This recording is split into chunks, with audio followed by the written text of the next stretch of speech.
I'm David Bulova, so I represent the current 37th district in the House of Delegates, and so if you don't have your numbers memorized, that is the city of Fairfax, and it is parts of Fairfax County kind of stretching out I-66, including Centerville.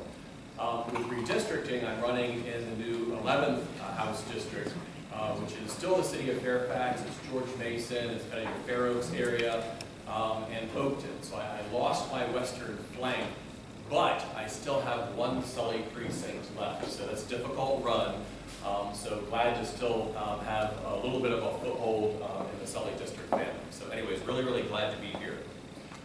Just a little bit of background about me. So I grew up here in Fairfax County. Actually met my wife while going to Robinson Secondary.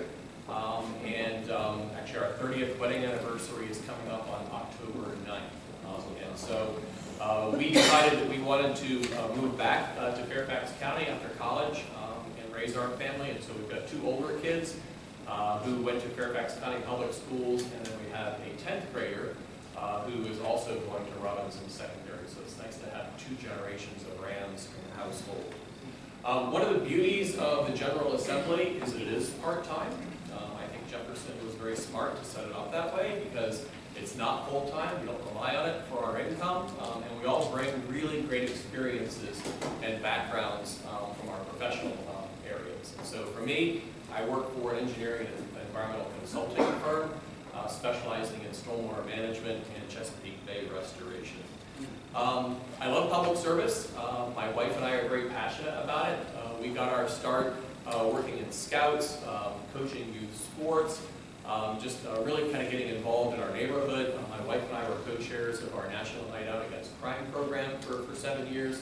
And then I was fortunate enough to get an appointment to the Fairfax County Consumer Protection Commission that I chaired for a number of years. In the House of Delegates, I sit on 3 committees. So the first one is General Laws, which deals with a whole range of issues, but it deals with HOAs and housing, which I know is extraordinarily important for this region. I sit on the Natural Resources Committee, and I also sit on Appropriations, which deals with our state budget. And in 2020 and 2021, sat on the Conference Committee that hashes out the differences between the House and the Senate budgets. Really got involved or wanted to run for office for 2 reasons. Number one, I grew up here. I had a great quality of life. And I can't think of a better place to grow up in Fairfax County. And I wanted to make sure that that opportunity was available for every person who was growing up in Fairfax County. So I believe very passionately about making sure that we've got great schools, we've got great parks, we've got great libraries, clean environment. But the other reason that I really wanted to run is because I love solving problems. And I love bringing people together. And what I found is if people sit at the table and they can argue and you can kind of understand what their perspectives are, even if you've got to make tough decisions and somebody leaves saying, you know what, that's not what I wanted, they're going to be willing to come back to the table because they felt heard and they felt validated. And that's really kind of the core fabric of our community is that kind of discussion.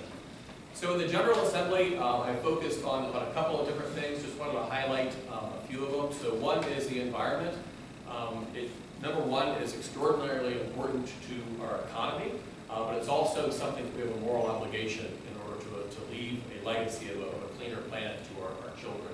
And so I've been proud to work on Chesapeake Bay restoration. Last year was able to get through a bill called the Resilient Virginia Revolving Loan Fund, a bipartisan bill that actually leverages public and private money in order to make us more resilient in terms of the effects of climate change and sea level rise. And Virginia is actually one of the most vulnerable states in the Union when it comes to the impacts of sea level rise. Economic and workforce development, extraordinarily important. I think COVID showed us that we need to be more resilient with respect to our economy in Virginia, and so I've been very pleased to work very hard to expand broadband and also work towards more career and technical education. It's important to me, the idea that when somebody graduates from school, that you don't just have to go to a 4-year college in order to be able to get a good job. There's lots of great jobs out there in the career and technical field. And then finally, and probably the most important, is education. There's no better investment that we can make in education. And really have been pleased to work on a couple of key bills. Number one is early childhood education. making sure that that is affordable and accessible, and parents can rely on these programs, that they're quality programs. And then also as a parent, just COVID learning loss and catching up from that, right? And so our teachers did the best they possibly could, given the circumstances. But the learning loss is real.